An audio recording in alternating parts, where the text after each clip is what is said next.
Hi, welcome back to the Spirit's Path. This is Dee, and today's tarot card of the day out of the Wildwood Tarot deck is the Life Lessons card of the Seer. And when I thought about this card coming up, I was looking at the difference between the Shaman and the Seer. Now, the Shaman is the first card that the Wanderer comes across in the tarot deck, and the next card is the Seer. Now, the Shaman kind of represents the male, the masculine energy of the tarot deck in the major arcana, as well as the Green Man, right? Now, the Seer and the Green Woman represent the feminine archetypes, okay, the feminine energy, okay? And when you think about feminine energy, it's all about nurturing, it's all about embodiment. It's all about, making sure that things are moving forward in a caring way. Not to say that the masculine doesn't, represent that as well, but that's more of a power, right? The Shaman has the power. The Green Man has that power of kingship, right? So, here you crossed the abyss 2 days ago as the Wanderer, and you've been protected. Okay, the universe is giving you that sign. You saw the fawn underneath the stones, and it's giving you that opportunity of safety, security, stability. Okay, and that's what the stones represents.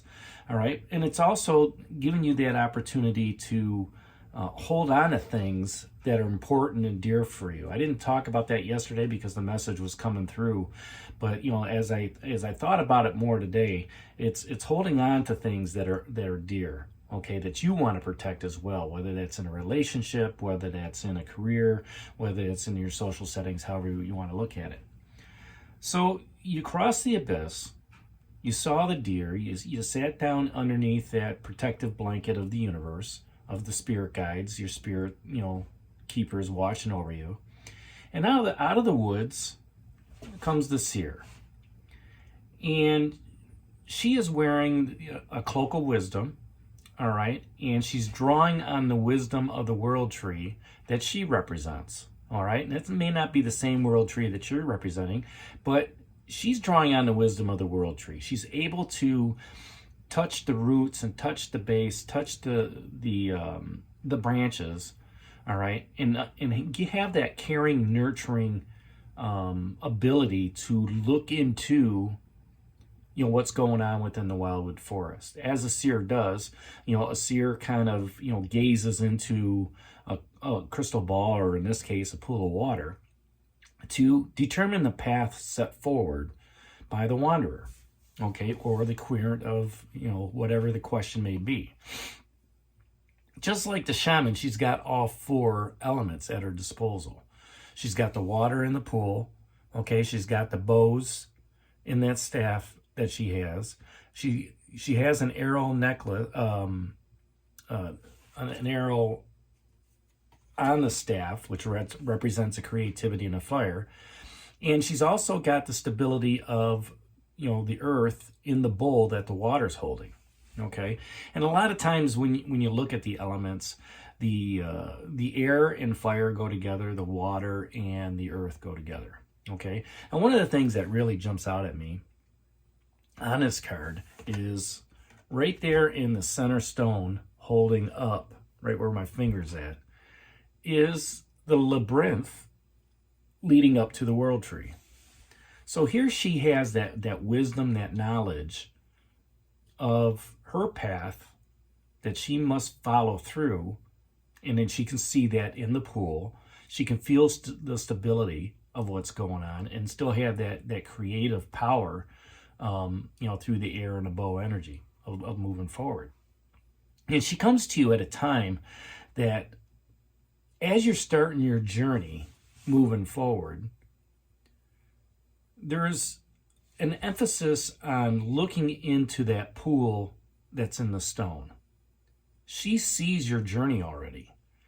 She sees the path or paths that you're going to take, whether that's an emotional path in a relationship, whether that's a challenge or a trial in creative project. All right, she's kind of looking into that into that pool to discern where it is that your steps are going to lead you on your path. Where is your spiritual path going to go? Maybe another 44-day journey, maybe a 10-day journey, to lead you either into traveling across that abyss once more, or stepping into the world tree and completing that quest. Okay? But the seer does not speak the way you and I speak to each other. She cannot divulge the information that she has through that knowledge and wisdom of the world tree behind her. Okay? She cannot, divulge watching, what the animals are going to do. And her cloak has got, a lot of animals imprinted on it. Now, those animals and the birds and everything that's going to be there is going to follow your path, okay? And she's able to discern some of that futuristic determination for you, but she can't tell you what that is. You have to learn it on your own. And in your spiritual path, you're going to have the joys, you're going to have the trials, all right?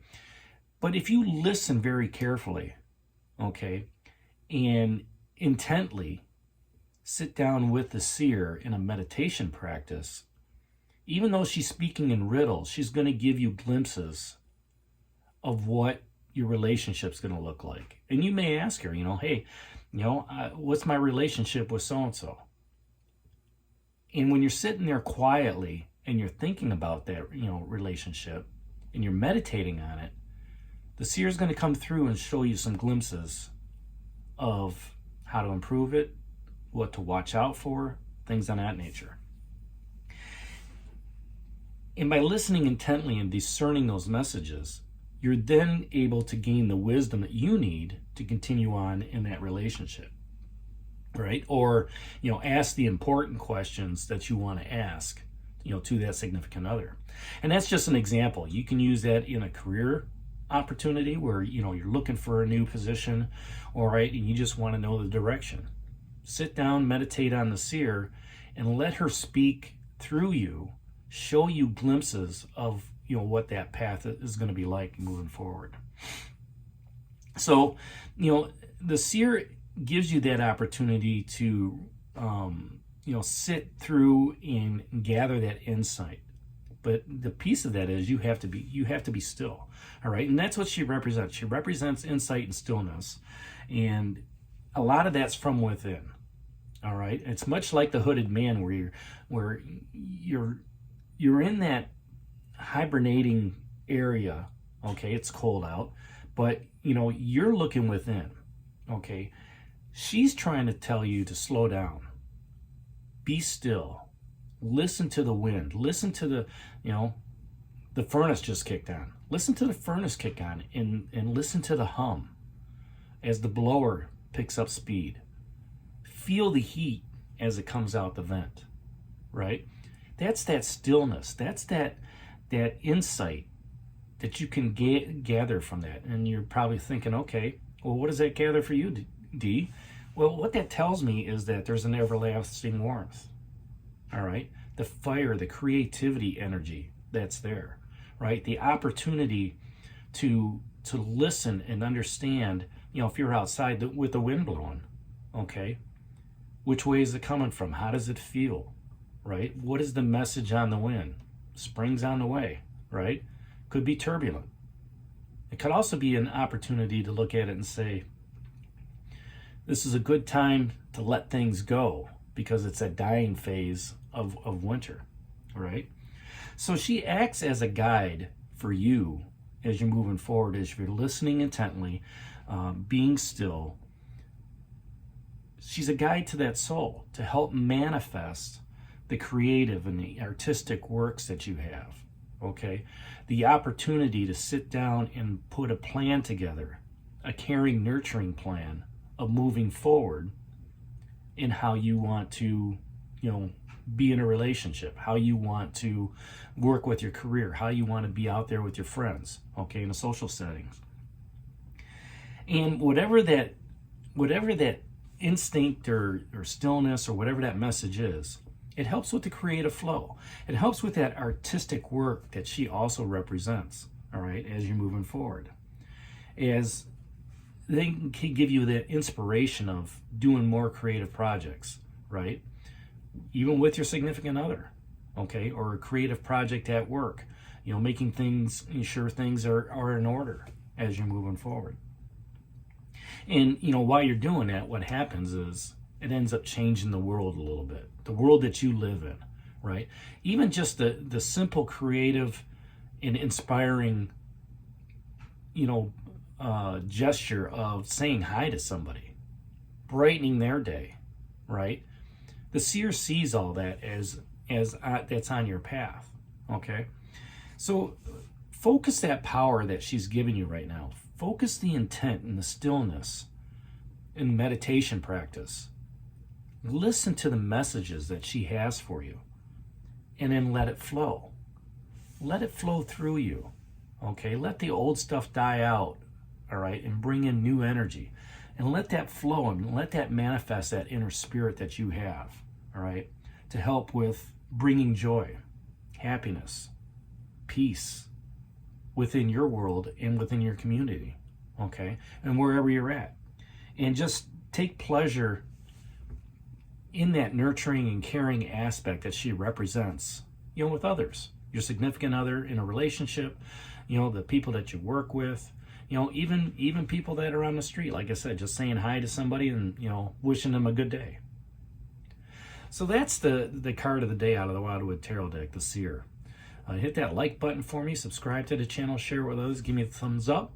And this is D for a Spirit's Path. We'll talk to you tomorrow. Take care, God bless, and stay safe, everybody.